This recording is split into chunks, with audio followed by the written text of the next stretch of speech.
Hello friends, welcome to crime watch with Harshavardhan.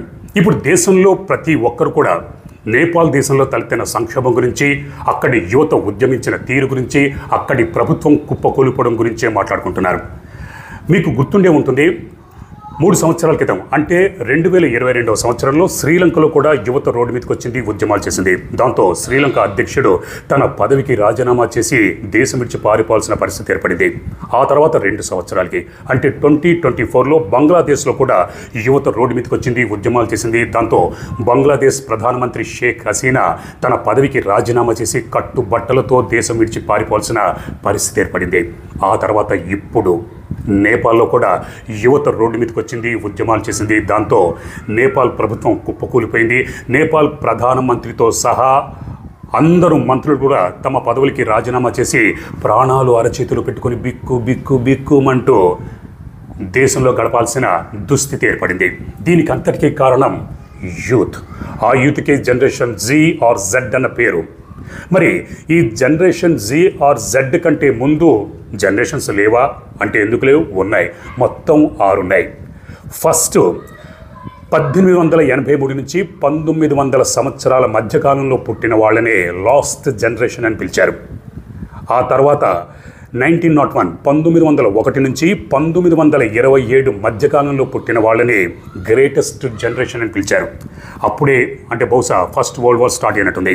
ఆ తర్వాత 1928 to 1945 1928 నుంచి 1945 సంవత్సరాల మధ్యలో పుట్టిన వాళ్ళని సైలెంట్ జనరేషన్ అని పిలిచారు. ఆ తర్వాత 1946 to 1964 1946 నుంచి 1964 మధ్యలో పుట్టిన వాళ్ళని బేబీ రూమర్స్, ఆ జనరేషన్ని బేబీ రూమర్స్ అని పిలిచారు. ఆ తర్వాత 1965 to 1980 1965 నుంచి 1980 మధ్యకాలంలో పుట్టిన వాళ్ళని జనరేషన్ ఎక్స్ అని పిలిచారు.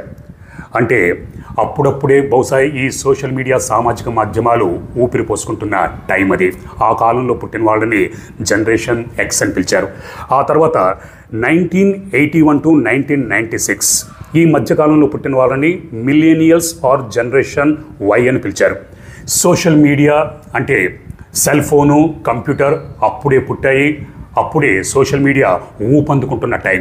ఆ మధ్యకాలంలో పుట్టిన వాళ్ళని అంటే 1981 to 1996 మధ్యకాలంలో పుట్టిన వాళ్ళని మిలీనియల్స్ ఆర్ జనరేషన్ వై అని పిలిచారు. ఆ తర్వాత 1997 to 2012 1997 నుంచి 2012 మధ్యకాలంలో పుట్టిన వాళ్ళనే జనరేషన్ జీ ఆర్ జెడ్ అని పిలుస్తున్నారు. వీళ్ళు ఒక విధంగా సోషల్ మీడియాని నోట్లో పెట్టుకొని పుట్టారు.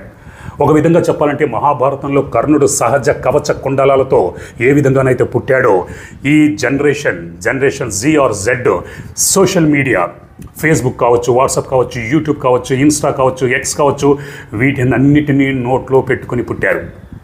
వీళ్ళు కళ్ళు తెరిచిన వెంటనే వీళ్ళ ఎదురుగా సెల్ ఫోన్లు, స్మార్ట్ టీవీలు, ల్యాప్టాప్లు, కంప్యూటరు ఇవన్నీ వాళ్ళకున్నాయి. వాళ్ళతో పాటే వీళ్ళు ఉన్నారు. ఇవన్నీ చూస్తూ వాటిని వాడుకుంటూ పెరిగారు.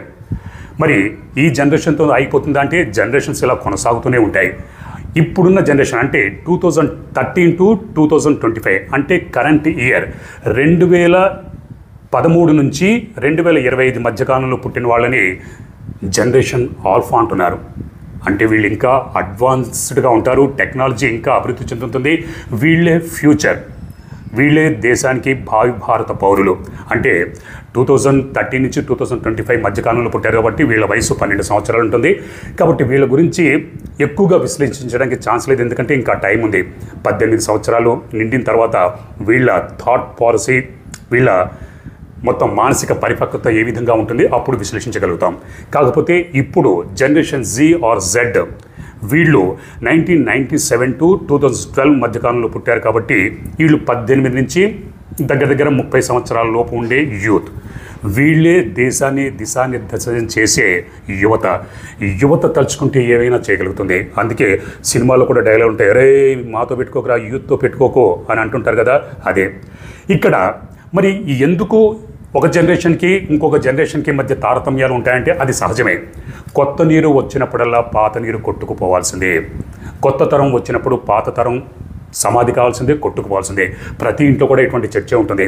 ప్రతి ఇంట్లో కూడా తమ సంతానం తమ కొడుకులు కూతురుతో ఒరే మీరు ఏంట్రా ఇలా తయారవుతున్నారు, అదే మా కాలంలోనైతేనా మా తండ్రి కావచ్చు మా తాత ముత్తాతలో ఎంత బాగుండేది ఎలా ఉండేది అని నీతులు సూక్తులని చెప్తా ఉంటే ఈ కాలం యూత్ అన్నీ పట్టించుకోదు. ఎందుకంటే ఏ కాలానికి సంబంధించిన సూక్తులు నీతులు ఆ కాలంతో పాటే పోతూ ఉంటాయి. కొత్త నీరు వచ్చి పాత నీరుని కొట్టుకుపోతుంది. అలా మనము పాతతనం వాళ్ళు గుర్తుకొస్తున్నాయి అని చిన్నప్పుడు ఆడుకున్న గోటి బిళ్ళలు, కోతి కొమ్మొచ్చి, చెక్కు తొక్కుడు బిళ్ళ, గిల్లిదండ, ఈ బంతులు ఆ బంతులు, కోతి కొమ్మొచ్చి ఇవన్నీ చెప్పుకోవడానికే కాబట్టి ఇప్పుడు కోతి లేదు కొమ్మొచ్చి లేదు.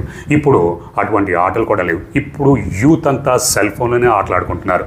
ఎందుకంటే తరం మారింది, కాలం మారింది, కొత్త జనరేషన్ వచ్చింది కాబట్టి కొత్త జనరేషన్ వాళ్ళకున్న ఆలోచనలు వాళ్ళకుంటాయి. మరి నేపాల్లో ఈ సంక్షోభం ఎందుకు తలెత్తింది? నేపాల్ ప్రభుత్వం సోషల్ మీడియాని బ్యాన్ చేయడం వల్ల యువత రోడ్ల మీదకి వచ్చింది, ఉద్యమం చేసింది, కరెక్టే. కానీ దానికంటే ముందు అంటే సోషల్ మీడియాని బ్యాన్ చేయడానికే ముందే నేపాల్ యూత్ అక్కడ అవినీతి మీద దండయాత్ర చేసింది.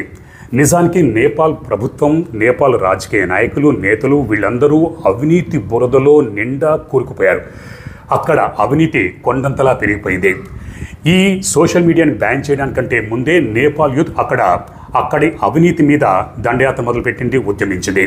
నిజానికి నేపాల్లో ఉన్న రాజకీయ నాయకులు వాళ్ళు ఎప్పుడైతే రాజకీయాలకి రాకముందు వాళ్ళు అనామకులు, కానీ ఎప్పుడైతే రాజకీయాలకు వచ్చారో మంత్రులు, ఎమ్మెల్యేలు, మంత్రి పదవులు ఇవన్నీ దక్కాయో కోట్లు కోట్లు సంపాదించారు. పోనీ సక్రమంగా సంపాదించారంటే కాదు, అక్రమంగా సంపాదించారు. వాళ్ళందరూ వాళ్ళ పిల్లలందరూ విదేశాల్లో ఖరీదైన యూనివర్సిటీల్లో ఖరీదైన కాలేజీల్లో లక్షలు ఫీజులు చెల్లించి చదివిస్తున్నారు. దగ్గర ఒక్కొక్కరి ఫీజు 40 లక్షలు, 50 లక్షలు, 70 లక్షలు ఫీజులు చెల్లించి విదేశాల్లో వాళ్ళ కొడుకుల్ని కూతుల్ని చదివించుకుంటున్నారు. పైగా ఖరీదైన బట్టలు, ఖరీదైన కార్లు, లావిష్ జీవితం, విందులు, వినోదాలు, పార్టీలు ఇవన్నీ చేసుకుంటున్నారు. వాటికి సంబంధించిన ఫోటోలు, వీడియోలు అవన్నీ సోషల్ మీడియాలో వైరల్ అయ్యాయి. దాంతో నేపాల్ యూత్ రక్తం సలసల మరిగిపోయింది. అంటే మేము రోడ్ల మీద ఉద్యోగాలు సద్యోగాలు లేక మేము తిరుగుతూ ఉంటే మీరు మాత్రం ఇంతకుముందు రాజకీయాలకు రాకముందు మీరు అనామకులుగా ఉండేవారు.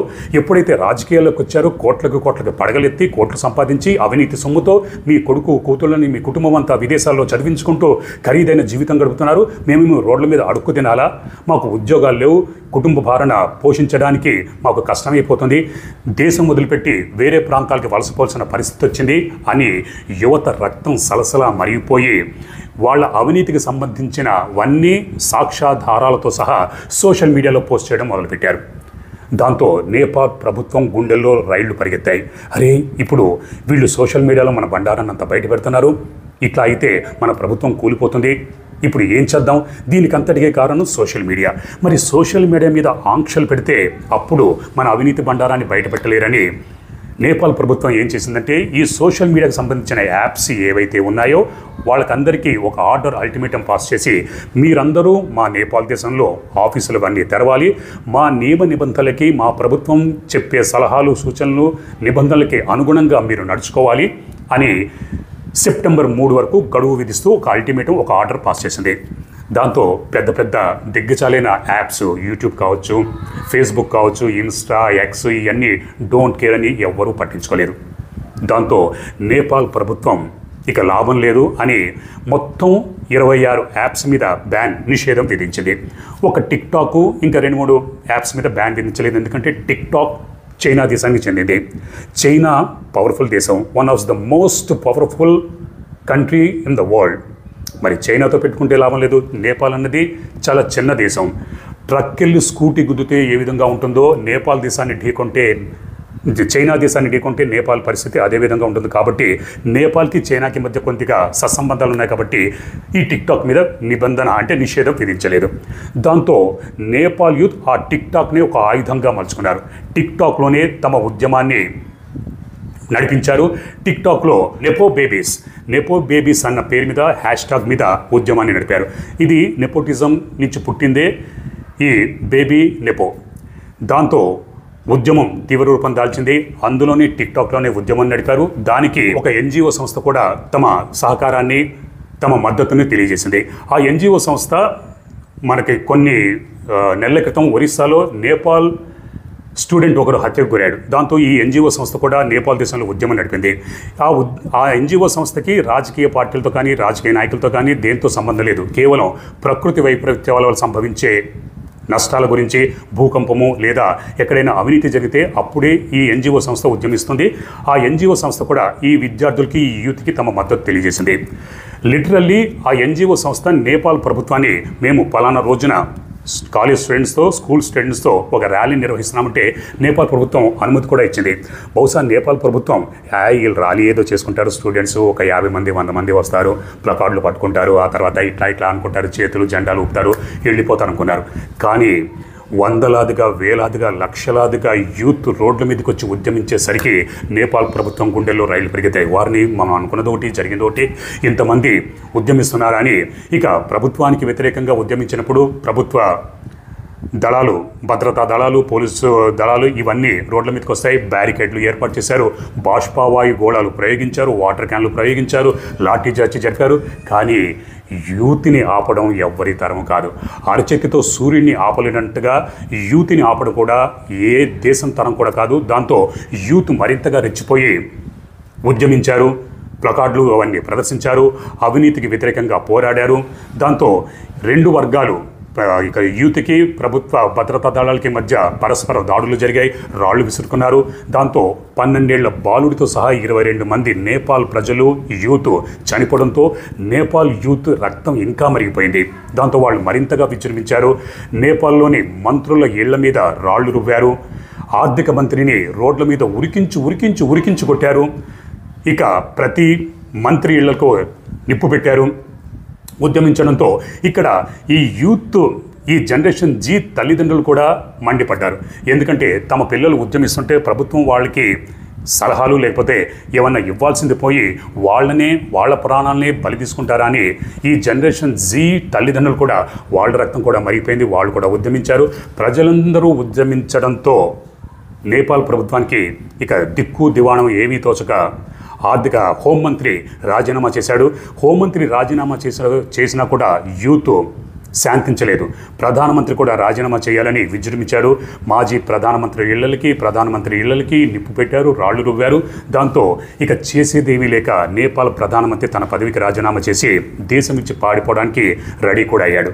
కానీ ఎప్పుడైతే అందరూ ప్రభుత్వం కుప్పకూలిపోయిందో, దిగిపోయిందో, ప్రధానమంత్రితో సహా ప్రతి మంత్రి కూడా తమ పదవులకి రాజీనామా చేయడంతో యూత్ శాంతించండి అని ఎన్జిఓ సంస్థ లేకపోతే మిలిటరీ కోరడంతో ప్రస్తుతానికి శాంతి దిశగా చర్చలవి సాగుతున్నాయి. కానీ ఇంకా ఉద్యమం చల్లారలేదు. నేపాల్ దేశమంతా కర్ఫ్యూ దశలో ప్రస్తుతం ఉంది. కాఠ్మాండుతో సహా నేపాల్లో ఉన్న ప్రధాన నగరాలన్నీ ఈ ఉద్యమకారులతో ఉడికెత్తిపోయింది. యువత దాడికి, ఆ యువత ఉద్యమించిన తీరుకి ప్రభుత్వం పటాపంచలైపోయింది. కేవలం ప్రభుత్వ అవినీతి కాకుండా కొన్ని నెలల క్రితం నేపాల్ మంత్రి కూతురు పెళ్లి జరిగింది. ఒక నేపాల్ మంత్రి కూతురు పెళ్లి జరిగింది. ఇక మంత్రి కూతురు పెళ్లి అంటే హడావుడి, హంగామా ఏ విధంగా ఉంటుందో మనం అర్థం చేసుకోవచ్చు. డబ్బులు ధారాళంగా ఖర్చు పెట్టాడు, అంగరంగ వైభవంగా పెళ్లి చేశాడు. దానికి సంబంధించిన ఫోటోలు, వీడియోలు సోషల్ మీడియాలో హల్చల్ చేశాయి. అంటే ఒక మంత్రి తన కూతురు పెళ్లిని అంత అంగరంగ వైభవంగా చేస్తాడా? సరే, చేసుకున్నాడు. కానీ మంత్రి కూతురు పెళ్లి సందర్భంగా 6 గంటల పాటు ట్రాఫిక్ని ఎక్కడికక్కడ ఆపేశారు. జనరల్గా ఏ దేశంలోనైనా సరే వివిఐపీలు మంత్రులు ఎవరైనా రోడ్ల మీద ప్రయాణిస్తున్నప్పుడు ట్రాఫిక్ని ఆపడం రివాజు. అది 5 నిమిషాలు, 10 నిమిషాలు, 15 నిమిషాలు అయితే ఓకే. కానీ నేపాల్లో 6 గంటల పాటు ఒక మంత్రి కూతురు పెళ్లి సందర్భంగా ట్రాఫిక్ని ఆపేశారు.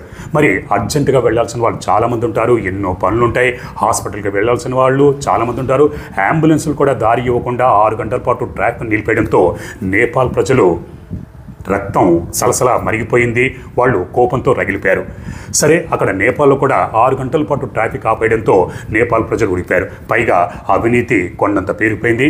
ఇలా ఇంతకు ముందే ఈ అవినీతికి సంబంధించిన ఉద్యమది జరుగుతుంది, బేబీ నెపోటిజం పేరు మీద.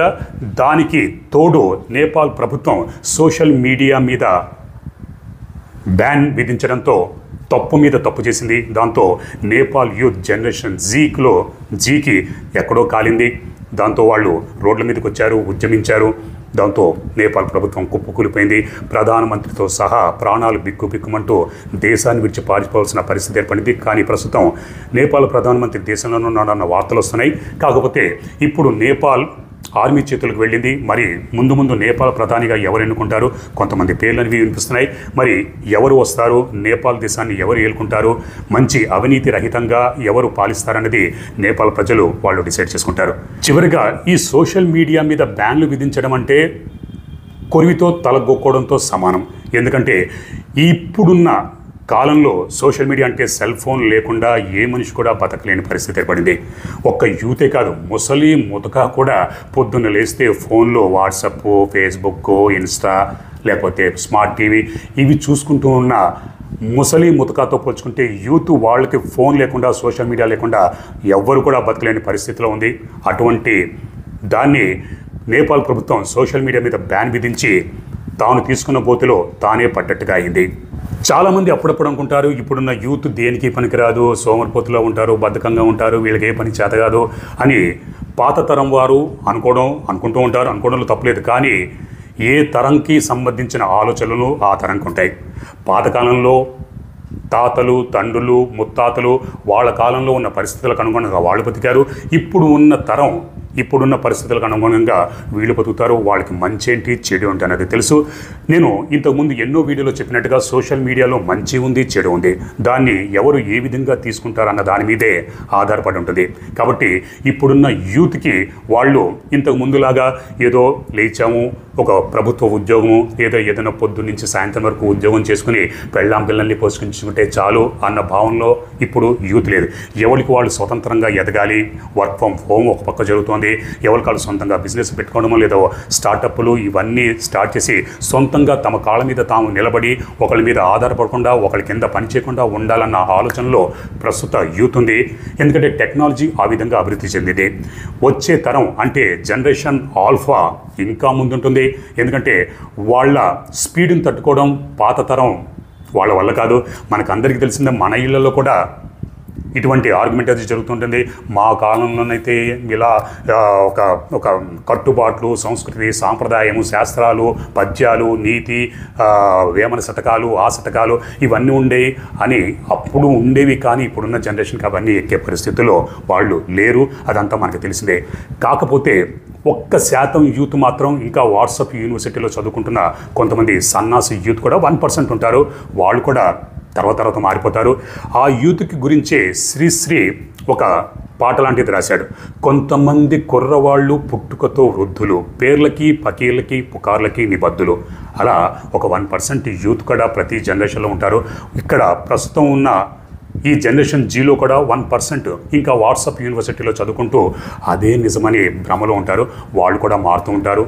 అలాగే కొంతమంది యూట్యూబ్ ఛానల్స్ కావచ్చు, కొంతమంది యూట్యూబర్ సన్నాసులు కూడా పాత తరం బూజు పట్టిన ఆలోచనలు ఇంకా ఇప్పటి తరం మీద రుద్దాలని, మా కాలంలో అయితే నీతులు, శాస్త్రాలు ఇవన్నీ ఉండేవి, దయచేసి నేను చేతులు జోడించి మీ పిల్లలందరికీ నీతులు, సూక్తులు, శాస్త్రాలు ఇవన్నీ చెప్పండి.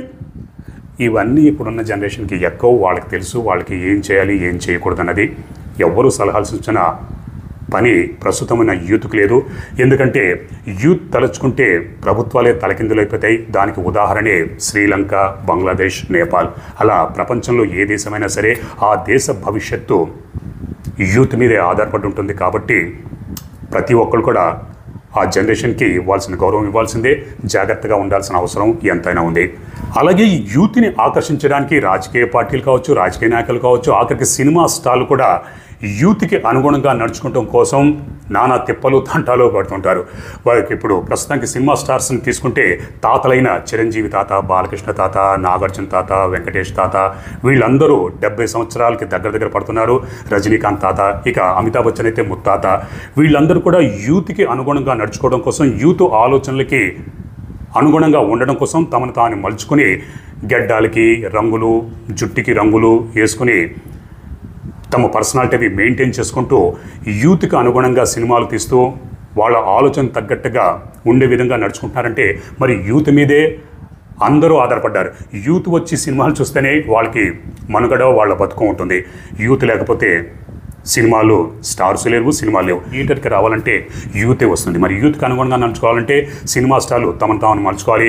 అలాగే అంకుల్స్ అయిపోయిన ఈ జూనియర్ ఎన్టీఆర్, మహేష్ బాబు, రామ్ చరణ్, అల్లు అర్జున్ వీళ్ళందరూ కూడా అంకుల్స్ అయిపోయారు. 40 సంవత్సరాల పైన పిల్లలు పుట్టారు. 4 సంవత్సరాలు అయిపోయిన తర్వాత వాళ్ళ పిల్లలకి పెళ్లి చేయాల్సిన పరిస్థితి, పెళ్లి చేసే వయసులో ఉంటారు. కాబట్టి వాళ్ళు కూడా ఈ యూత్ని 18 సంవత్సరాల నుంచి 30 సంవత్సరాల లోపున్న యూత్ని ఆకట్టుకోవడం కోసం తమను తాను మేకఓవర్ చేసుకుంటూ ఏ విధంగా మలుచుకుంటున్నారో మనకు అందరికీ తెలిసిందే. కాబట్టి దేశ భవిష్యత్తు రాజకీయాలు కావచ్చు, సినిమాలు కావచ్చు, స్పోర్ట్స్ కావచ్చు, ఏదైనా సరే యూత్ మీద ఆధారపడి ఉంటుంది. కాబట్టి వాళ్ళకు అనుగుణంగా నడుచుకోవాల్సిన అవసరం ప్రతి ఒక్కరికి ఉంది. కొంతమంది యూట్యూబర్ సన్నాసులు, ఇన్ఫ్లుయెన్సర్ల ముసుగులో, జర్నలిస్టుల ముసుగులో ఈ మతం, కులం, భక్తి అన్న దాన్ని అడ్డు పెట్టుకుని విషయాన్ని వెదజల్లుతూ ఉంటారు. వాళ్ళ పట్ల జాగ్రత్తగా ఉండాలి. వీళ్ళు కూడా ఈ జనరేషన్ని జెడ్ కావచ్చు, జీని ఇంకా అధపాతాలకి తీసుకెళ్లడానికి ప్రయత్నిస్తూ ఉంటారు. ప్రపంచం ఒకవైపు అంతరిక్షంలోకి ప్రయాణిస్తుంది, ఆకాశంలో ఎగురుతుంటే కొంతమంది యూట్యూబర్ సన్నాసులు ఇంకా బూజు పట్టిన భావజాలాన్ని ఈ యూత్ మీద రుద్దడానికి నానా తిప్పలు పడుతుంటారు, ట్రై చేస్తుంటారు. కానీ వాళ్ళని ఎవరూ దేకరు. అటువంటి దిక్కుమాలని దరిద్రపు యూట్యూబర్స్కి దూరంగా ఉండడం ఎంతైనా మంచిది. మరి మీ అభిప్రాయాన్ని కామెంట్స్ రూపంలో నాకు తప్పకుండా తెలియజేయండి. మరో నిజమైన క్రైమ్ స్టోరీతో నేను మళ్ళీ మీ ముందుంటాను. అప్పటిదాకా మీరు, మీ కుటుంబ సభ్యులు క్షేమంగా, సురక్షితంగా, అప్రమత్తంగా ఉండాలని కోరుకుంటూ మీ హర్షవర్ధన్.